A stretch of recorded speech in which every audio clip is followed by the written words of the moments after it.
एक दूर दराज पहाड़ी इलाके में एक छोटा सा गांव था। उस गांव में 5 चरवाहे रहते थे जो रोजाना अपनी बकरियां और भेड़ें चराकर वापस आते थे। वो अक्सर अपने वक्त को खेल कूद, हंसी मजाक और दुनियावी बातों में गुजारते थे और अल्लाह को बहुत कम याद करते थे।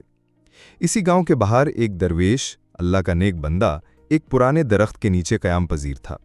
वो दिन रात अल्लाह का जिक्र करता, रोज़ा रखता और रातों को तहज्जुद पढ़ता। लोग उसे अक्लमंद और बुजुर्ग मानते, लेकिन ये चरवाहे अक्सर उसका मजाक उड़ाते। दरवेश बाबा, तुम सारी जिंदगी इबादत में ज़ाया कर रहे हो, ना कोई दौलत है ना मज़ा। दरवेश मुस्कुरा कर कहता, बेटा, दुनिया का मज़ा चंद दिन का है, असल कामयाबी उस दिन है जब अल्लाह राज़ी हो जाए। एक दिन दरवेश ने चरवाहों को बुलाया और कहा, तुम सब बहुत जवान हो, ताकतवर हो, मगर अल्लाह को भूल गए हो। आओ एक काम करो, अगले 5 दिन रोज़ाना फजर की नमाज पढ़ो, सच बोलो, किसी को तकलीफ ना दो और हर दिन एक नेकी करो। फिर 5वें दिन मेरे पास आना, मैं तुम्हें एक राज दूंगा। चरवाहों ने हंसते हुए शर्त मान ली, लेकिन जैसे जैसे दिन गुजरते गए वो नेकी और नमाज में सुकून महसूस करने लगे।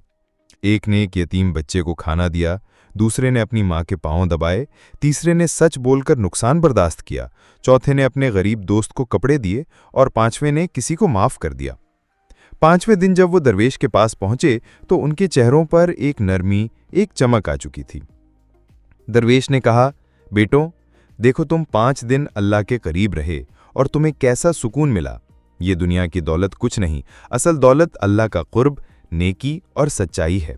अब फैसला तुम्हारा है, इस राह पर चलते रहोगे या वापस दुनिया की दौड़ में उलझ जाओगे।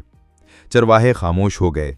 फिर सब ने वादा किया कि बाबा जी, हमने जान लिया कि असल कामयाबी नेकी में है, हम अल्लाह को नहीं भूलेंगे। वो दिन उनकी ज़िंदगी का नया आगाज़ था। वो चरवाहे बाद में गांव के सबसे नेक, दयानतदार और काबिले एतमाद लोग बन गए। लोग उनसे दीनी मसाइल पूछने लगे और वो हमेशा कहते, ये सब एक दरवेश की नसीहत का असर है।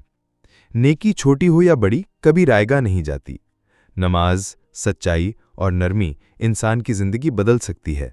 अल्लाह की रज़ा ही असल कामयाबी है।